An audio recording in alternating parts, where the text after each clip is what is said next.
아무튼 이 클래식이라는 이 음악을 우리가 시대 변천사에 따라서 이 노래들은 자꾸 이렇게 없어지고 가는데 클래식인이라는 음악은 그렇지가 않다는 겁니다. 지금으로부터 450년 전에 우리나라가 어떤 시대였는지 여러분 대충 아실 거예요. 조선시대, 그것도 초반에 조선시대 초기인데 임진왜란이 있기 또 한 40년쯤 전에 1550년경에 이태리에서 태어난 카치니라고 하는 작곡가가 있습니다. 이 카치니는 유리디체라고 하는 오페라를 처음 쓰면서 오페라의 시초가 된 사람입니다. 근데 이 카치니가 450년 전에 우리나라의 조선시대 그 초기에 작곡한 곡이 지금 우리의 정서와도 너무나 잘 맞아떨어지는 것이 이런 게 클래식의 힘이라고 저는 생각을 합니다. 2003년도에 드라마 천국의 계단이라는 드라마가 있었어요. 그 드라마가 권상우 씨하고 최지우 씨가 주연을 했는데 최지우 씨가 맨날 이렇게 혀 짧은 소리로 띨땅님 띨땅님 하면서 이렇게 뛰어가면은 항상 이 음악이 나왔습니다. 아베 마리아 아베 마리아 카치니의 아베 마리아거든요.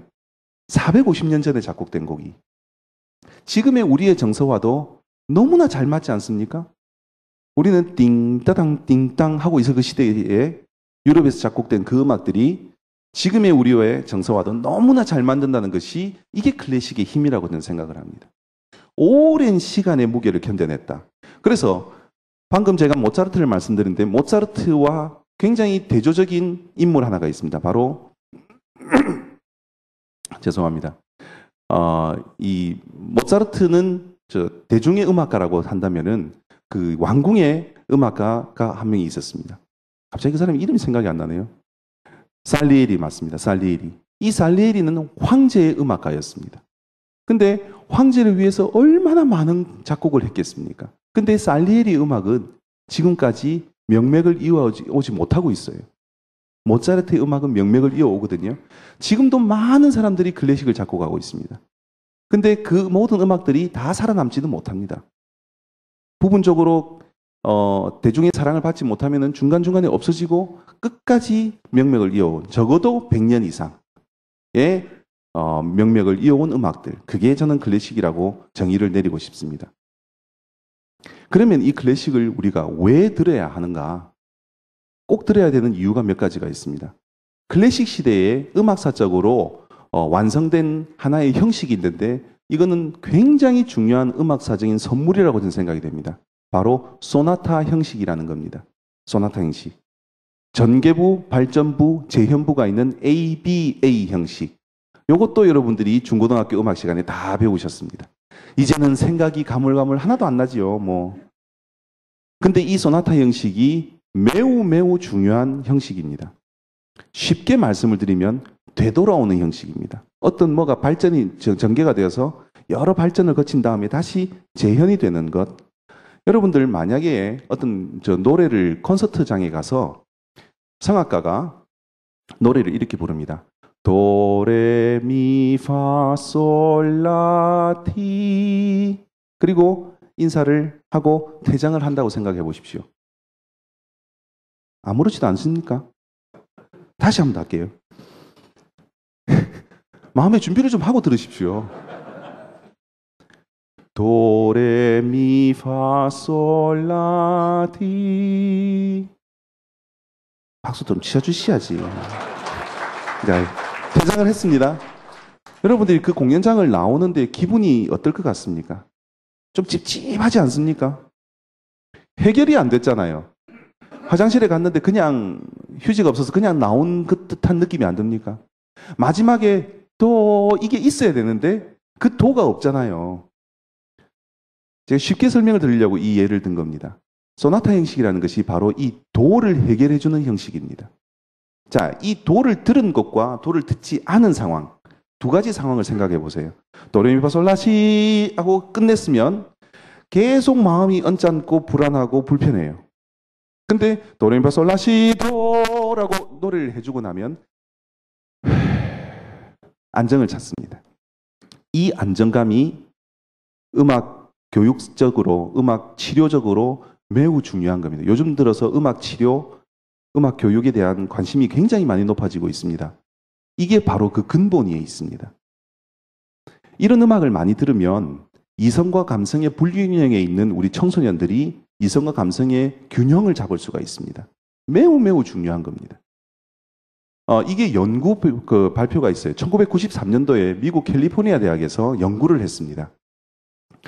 한 그룹에는 36명의 학생을 두고 한 그룹에는 모차르트의 음악을 시험 보기 전에 들려줬어요.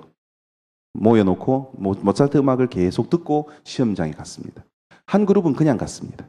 시험을 봤는데 이 음악을 듣고 모차르트의 음악을 듣고 시험 본 사람들이 평균 9점이 성적이 높게 나왔습니다.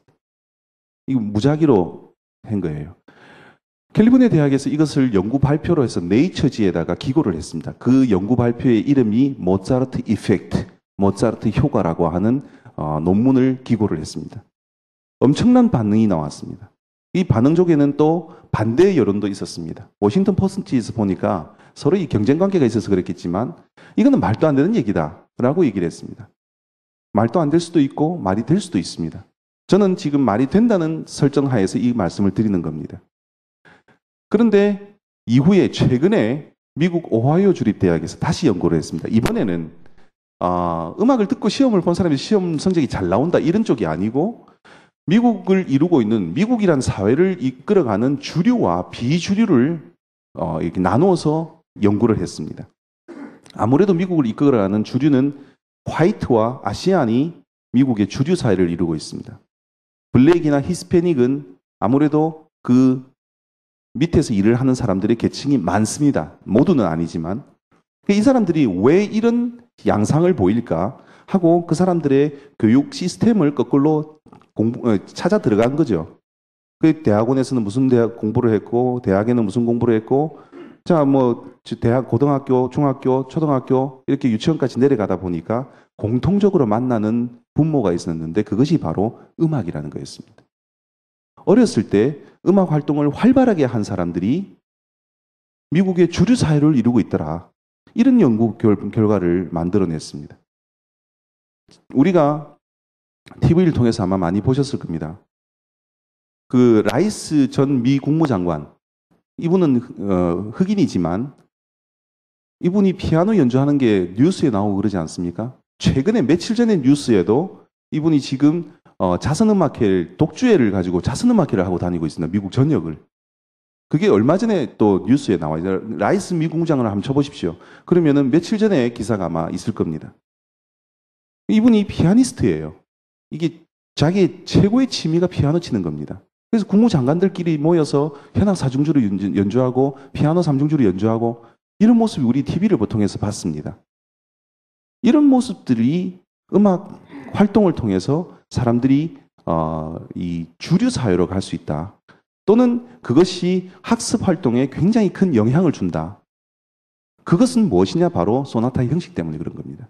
이게 비교우위에서 소나타 형식이라는 것을 많이 들으면 이게 사람들에게 안정감을 주어서 학습 효과나 이런 모든 것에 굉장히 긍정적인 효과를 미친다. 이런 얘기를 제가 참 많이 하고 다닙니다.